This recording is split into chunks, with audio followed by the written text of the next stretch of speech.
आप का विचार बहुत पैना हो सकता है, बहुत अभ्यास करा हो आपने, बहुत ज्ञान अर्जित किया हो, बुद्धि पर बहुत जोर हो आपका, लेकिन फिर भी विचार आप भौतिक तल पर ही करोगे जब भी किया। विचार को कभी भी ये गुमान, ये गर्व नहीं होना चाहिए कि वो सत्य तक पहुंच गया। सोच सच नहीं होती, सोच सच तक पहुंच भी नहीं सकती। सोच सदा भौतिक विषयों के बारे में होती है और यही उसका सम्यक विषय और सम्यक उपयोग है कि भौतिक जगत के बारे में, भौतिक विषयों के बारे में आपको कोई अंधविश्वास, भ्रांति, गलतफहमी न रह जाए। सोच का काम सत्य के बारे में तहकीकात करना नहीं है। सोच का काम असत्य के बारे में तहकीकात करना, अन्वेषण करना है। परमात्मा, मुक्ति आदि के विषय में विचार करना पूरी तरह व्यर्थ है।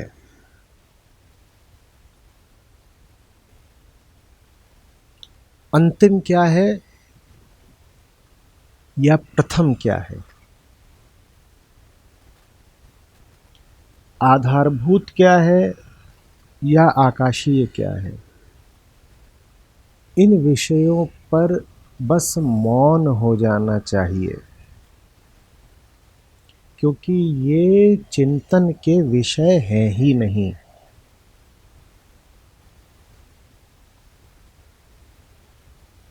पृथ्वी से लेकर आकाश के मध्य जो कुछ है उस पर चिंतन कर लीजिए, पर पृथ्वी के नीचे क्या है और आकाश के ऊपर क्या है, इस पर विचार करके कुछ नहीं पाएंगे।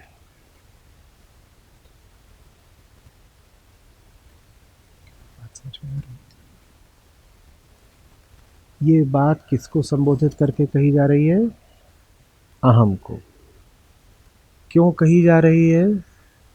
क्योंकि अहम को यही तो आशा है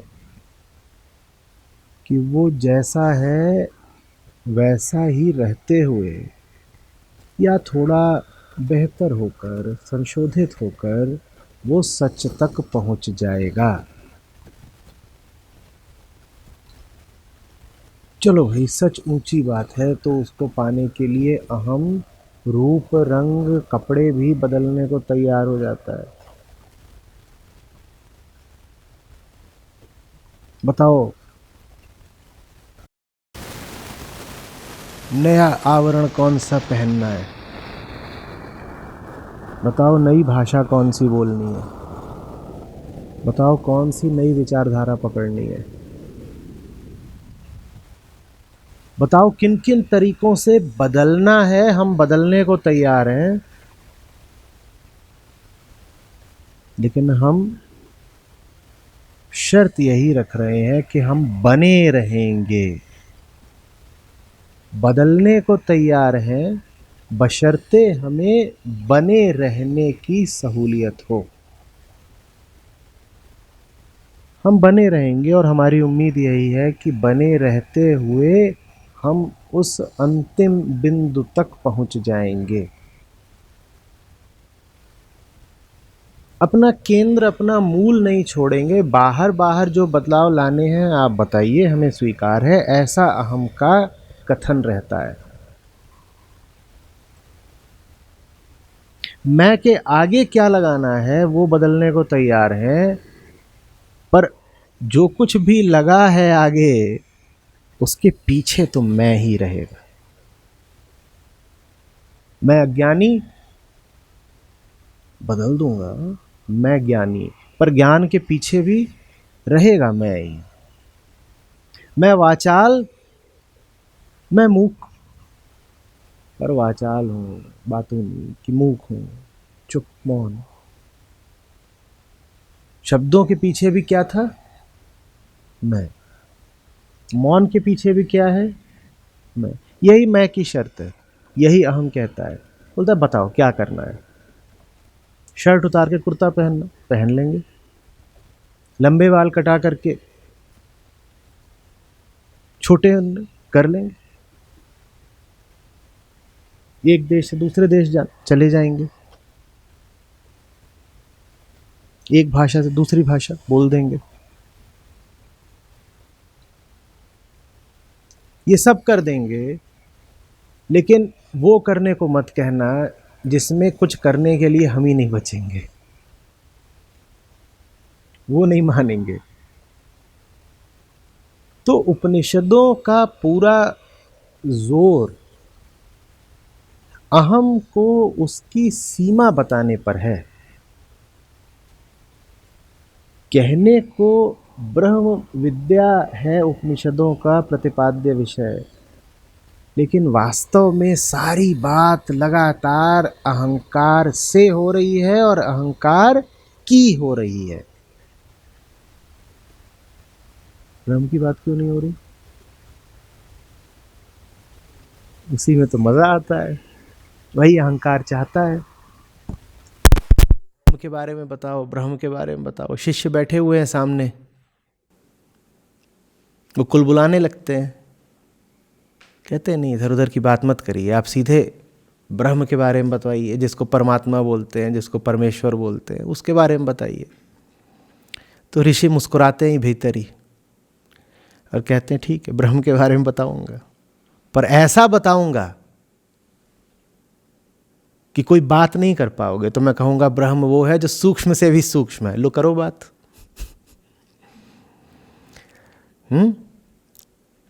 चित्रित करिए मन में, बैठा हुआ एक बहुत होनहार शिष्य और वो कह रहे हैं नहीं ब्रह्म के बारे में ही बताइए। ऋषि कह रहे हैं ठीक है, देखते हैं कौन गुरु कौन चेला। बोलते हैं ब्रह्म वो है जिसके बारे में कोई बात नहीं हो सकती। क्या बोला शिष्य? आज ब्रह्म की ही बात करनी है। गुरु बोले ठीक है। तो पहली बात यह कि ब्रह्म वो जिसकी कोई बात नहीं हो सकती। अब शिष्य थोड़ा और अकुलाया, बोल रहे क्या है और कुछ बताइए। तो आगे जो लिखा है वो बोल दिया। हृदय गुहा के गुह्य स्थान के भीतर स्थित, गुहा माने गुफा, गुह्य माने गोपनीय, गुप्त, जिसका पता ही नहीं चल सकता। तो बताकर भी यही बताया जा रहा है कि कुछ बताया नहीं जा सकता। लेकिन ये समझ लो जैसे हर गुरु की हमेशा विवशता रही है। उत्तर तो उसे शिष्य के पूछने वाले के प्रश्नों का ही देना पड़ता है, लेकिन फिर उत्तर में बोलना क्या है इसकी स्वतंत्रता होती है गुरु वक्ता के पास। तो वो अपने उत्तर को इस तरह से बना करके देता है कि पूछने वाले का मन भी रह जाए, उसको ऐसा भी लगे कि उसने जो बात पूछी उसका जवाब मिल गया, और जो जवाब दिया जाए वो वास्तव में पूछे गए प्रश्न का हो ही ना। क्योंकि देखिए आप जो प्रश्न पूछते हैं, सदा से जो प्रश्न पूछे गए हैं, उन प्रश्नों में पहले ही छुपी होती है उत्तर की अपेक्षा। जैसे कि प्रश्न उत्तर पाने के लिए नहीं, उत्तर को बस प्रमाणित करने के लिए पूछा गया हो। नहीं, इस तरह के प्रश्नों से तो हम परिचित हैं ही ना, कि तुम अब तो पागल नहीं हो। अब इसमें जो भी आप उत्तर देंगे वो उत्तर इसी बात को प्रमाणित करेगा कि आप पागल तो थे कल तक। इसी तरह से आप जब पूछते हैं किसी से कि कोई प्रश्न बताइए जो आप किसी यूं ही अपरिचित से पूछ लेते हैं, मैच का स्कोर क्या हुआ, तो इसमें बहुत सारी बातें हैं जो आप प्रमाणित मानकर ही चल रहे हैं, वैध मानकर ही चल रहे हैं। जिसमें पहली बात तो यही है कि ये सवाल पूछने लायक है, कि मैंने कुछ ऐसा पूछा है जिसका उत्तर देने में आपको कोई तकलीफ नहीं होनी चाहिए, आपत्ति की कोई बात ही नहीं है। मैंने मैच का स्कोर ही तो पूछा है। समझ में आ रही बात? तो हर प्रश्न में प्रश्न के तल के ही उत्तर की अपेक्षा छुपी होती है। हर प्रश्न में ये अपेक्षा, ये उम्मीद छुपी होती है कि जो उत्तर आएगा वो प्रश्न के ही तल का, प्रश्न के ही स्तर का होगा। गुरु का काम है उस उम्मीद को तोड़ना।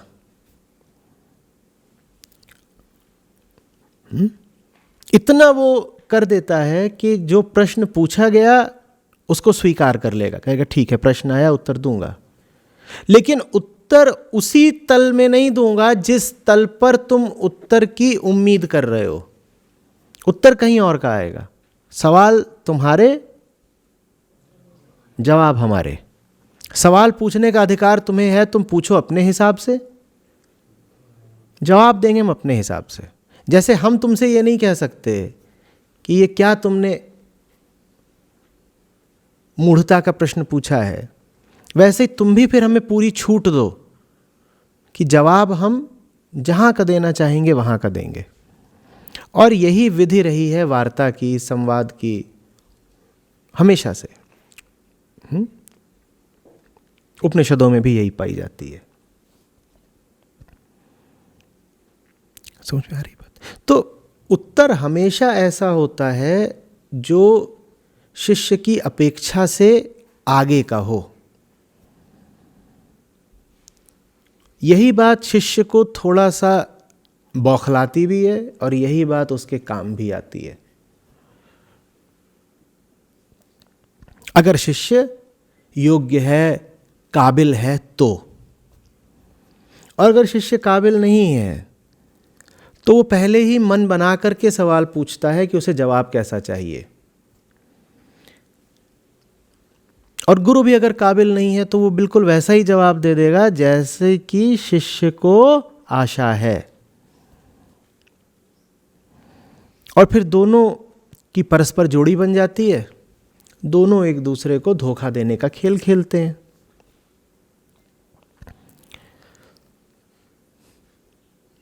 अब शिष्य का काम हो गया है गुरु से अपनी उम्मीदों के अनुसार ही उत्तर उगाहना, और गुरु का काम हो गया है शिष्य की उम्मीदों को पूरा करना और बदले में जो भी मान सम्मान इत्यादि जो भी उसको मिलता है उसको पाते रहना।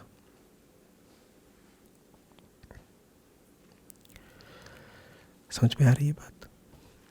तो ये जो खेल चल रहा है औपनिषदिक वार्ता में, इसको समझिएगा। शिष्य बैठा हुआ है जो बात समझना तो चाहता है पर अपने अनुसार, जो समझना तो चाहता है पर एक सीमा से आगे नहीं समझना चाहता, क्योंकि समझ एक सीमा से आगे बढ़ जाए तो समझने वाले को ही गला देती है।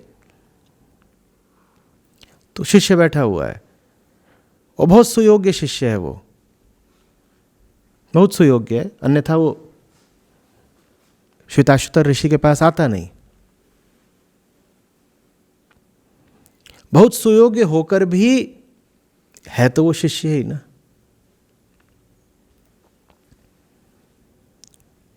वो अपनी समझ से बहुत ऊंचे प्रश्न करता है, लेकिन फिर भी उसका कहीं ना कहीं छुपा हुआ इरादा बचे रहने का ही है। और गुरु का काम है शिष्य को हर उस जगह से खोज खोज कर बाहर निकालना जहां वो छुपने के लिए बच रहा है। वो जाकर के उस कोने में छुप गया, ऋषि उसे देखेंगे, मुस्कुराएंगे और वहां से उसे खींच के ले आएंगे। फिर कहीं और जाके छुप जाएगा। वो तरीके तरीके के दांव लगाएगा बने और बचे रहने के लिए। गुरु का काम है ऐसे हर दांव को काटते चलना। तो ऐसे आप थोड़ा सा कल्पना कर सकते हैं कि इस श्लोक से ठीक पहले शिष्य ने कहा है अत्यंत सूक्ष्म बात गुरु जी, अत्यंत सूक्ष्म बात। गुरु ने कुछ कहा पिछले श्लोक में और शिष्य बिल्कुल भाव विवहल हो गया, पुलकित हो गया और कह रहा है अति सूक्ष्म, अति सूक्ष्म। कोई साधारण अगर ऋषि हो तो प्रसन्न हो जाएंगे, कहेंगे देखो चेला काबिल है। मैंने कोई सूक्ष्म बात बोली थी जो इसने पकड़ ली, इसकी समझ में आ गई, और अब ये कितना पुलकित होकर के कह रहा है। क्या कह रहा है? गुरुदेव अति सूक्ष्म, अति सूक्ष्म। पर उपनिषद हैं,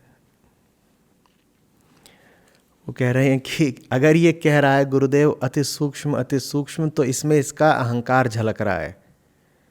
ये वास्तव में ये दावा कर रहा है चेला कि वो सूक्ष्म बात इसने पकड़ ली, इसने समझ ही लिया। जैसे तो जैसे ही शिष्य बोल रहा है अति सूक्ष्म गुरुवर, गुरुवर बोलते हैं वो सूक्ष्म से भी ज्यादा सूक्ष्म है।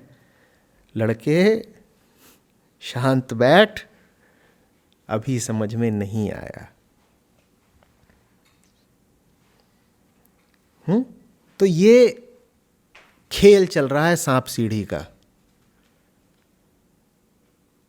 चाहे तो आप इसे एक तरह की आध्यात्मिक शतरंज भी बोल सकते हैं।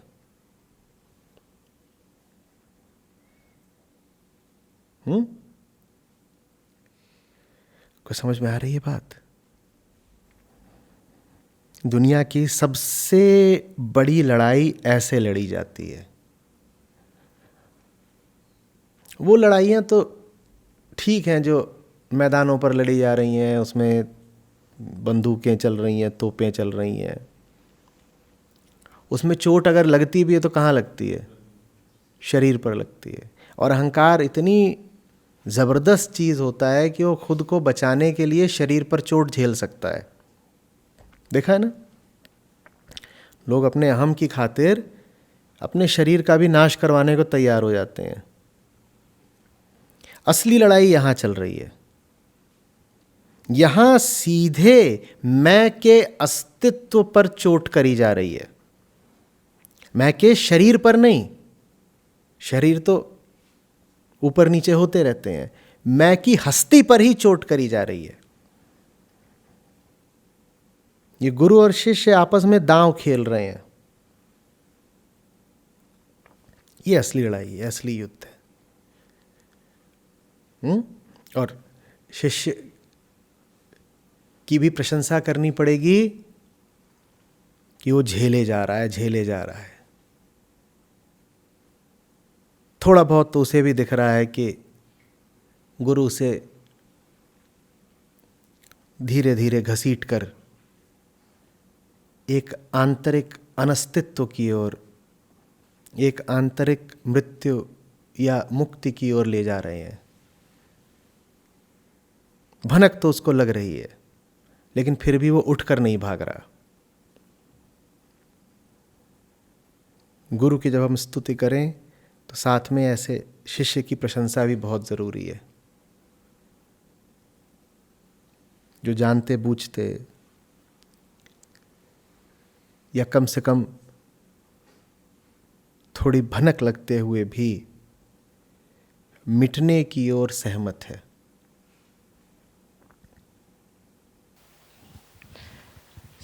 आपने कहा कि छोटे को नहीं पकड़ना है, बड़े को पकड़ना है। जब हम जान ही रहे हैं कि वो एक बड़ी चीज़ है, तो फिर हम उसके साथ एक कैसे हो सकते हैं? कि हम जान रहे हैं कि वो हमारी पहुंच के बाहर है, तो एक चीज़ रहेगी कि हाँ वो ऐसी चीज़ है जो पाई नहीं जा सकती। वो भाव हमेशा बना रहेगा अगर हम ये बड़ा वाला भाव। इसमें नहीं पाया जा सकता, ऐसे तो पाया जा सकता है। गंगा बह रही है, आपसे कहूँ लेके आइए हाथ में, तो नहीं ला सकते, नहीं ला सकते ना। पर ये तो कर सकते हैं क्या? तो ऐसे नहीं पाया जा सकता। हम ऐसे पाना चाहते हैं, हाथ में भर लें, जेब में भर लें, अपने घर ले आएं। पर ये तो कर सकते हो। उसको ऐसे पाया जाता है, ऐसे नहीं पाया जाता। जब आप ऐसे पाते हो तो समझ रहे हो ना क्या होता है। ये हाथ क्या है? अहम। और इन हाथों में जो कुछ भी रहेगा वो हाथों से क्या होगा? छोटा। जब आप कहते हो मुझे ऐसे पाना है, तो हम कहता है मैं बड़ा हूं, वो छोटा है। मैं उससे भी बड़ा हूं, मैंने सत्य को पा लिया। इन हाथों ने, इन हथेलियों ने अगर सत्य को पा लिया, तो बड़ा कौन है, पाने वाला या सत्य? तो उसको मिट कर पाया जाता है। वो मिटना कैसे होगा? कुछ ऐसा होना चाहिए जो आपको छोटी छोटी चीज़ों से ज़्यादा प्यारा हो जाए या ज़्यादा महत्वपूर्ण दिखने लगे। यही दो रास्ते होते हैं। ज्ञान के रास्ते पर महत्व दिखने लगता है, प्रेम के रास्ते पर प्यार हो जाता है।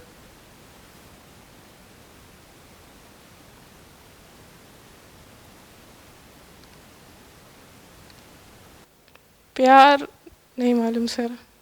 तो महत्व देखिए, सड़क पर कोई पड़ा होता है, उसके खून बह रहा है, आप उसे जानते नहीं, तो प्रेम तो नहीं हो गया है, लेकिन फिर भी आप गाड़ी रोक करके दौड़ते हैं उसकी ओर। और अगर कोई और साधन नहीं है तो फिर आप उसे उठा करके अपने ही साथ अस्पताल तक ले जाते हैं।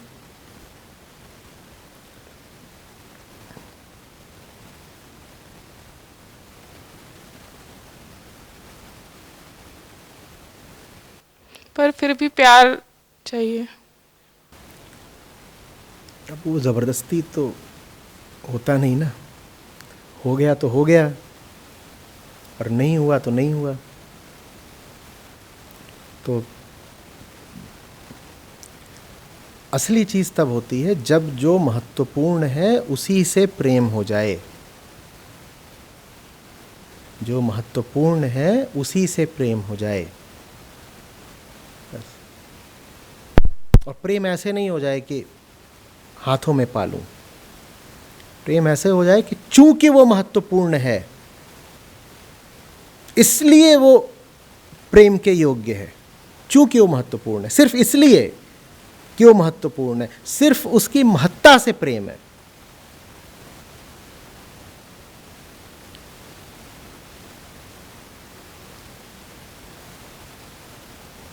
महत्व देने वाले भी तो हम ही हैं सर। तो आपको फिर उसको महत्व देने के लिए अपनी आवश्यकता और अपनी हालत का पता होना चाहिए। आप चिकित्सक को महत्व दें, इसके लिए आपको पहले अपने रोग का पता होना चाहिए। आप पानी को महत्व दें, इसके लिए आपको अपनी प्यास का पता होना चाहिए।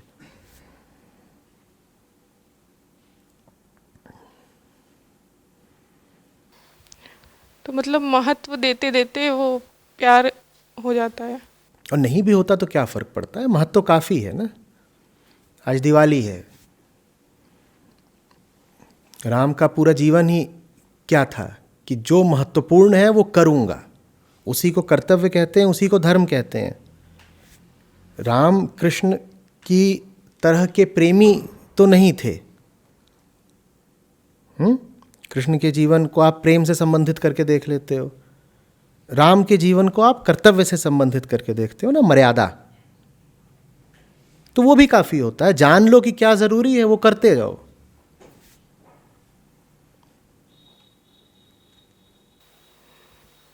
बस समर्पण का भाव बना रहे। जरूरी है, बस बात खत्म। आगे पीछे क्या, जो जरूरी है तो है, करना है। अब उसमें कोई आगा नहीं, कोई पीछा नहीं, कोई सोच विचार नहीं, करना है तो करना है।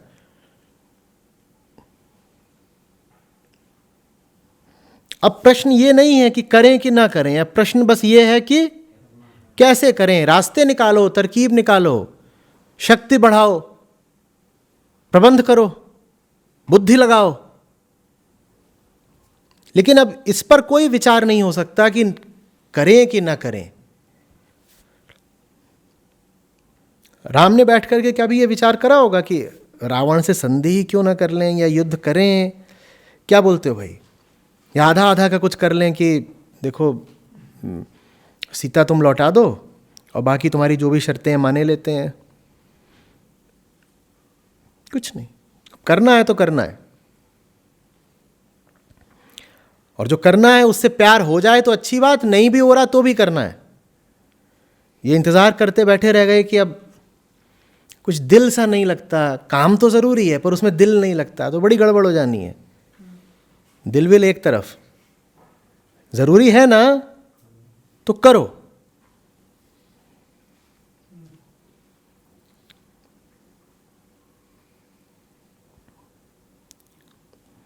आपको दिल के पीछे नहीं जाना है, दिल को आपका अनुगामी होना चाहिए।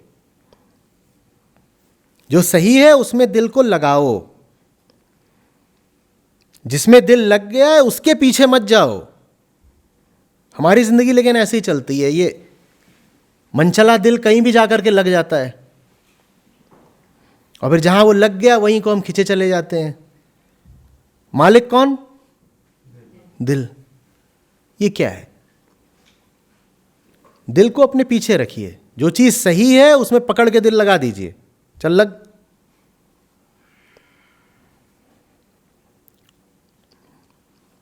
इसी को तो अभ्यास कहते हैं ना।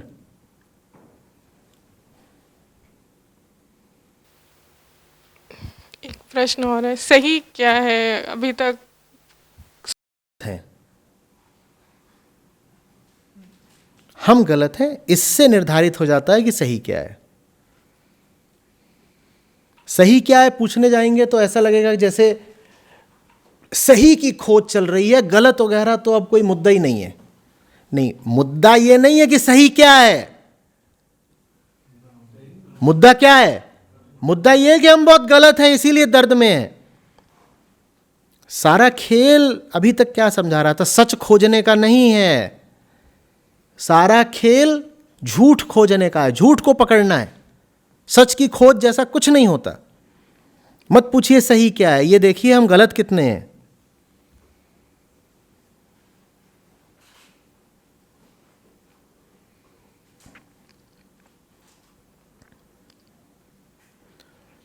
सारी चीज शुरू कहां से हो रही है? सारी चीज यहीं से तो शुरू हो रही है ना, कि हम तकलीफ में हैं। तो बस वही याद रखिए बार बार, हम तकलीफ में हैं, और वहां से अगर आपने शुरुआत करी है तो फिर सही दिशा ही जाएंगे। अपनी तकलीफ को कभी भूलिए मत।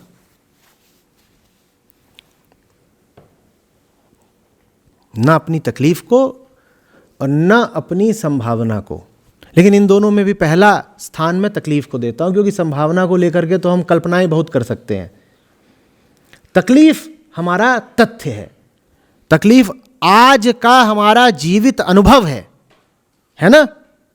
संभावना के बारे में तो हमें मुगालते भी हो सकते हैं, ऐसा वैसा पता नहीं क्या। तो तकलीफ याद रखनी है, और ये संभावना याद रखनी है कि इस तकलीफ से मुक्ति संभव है।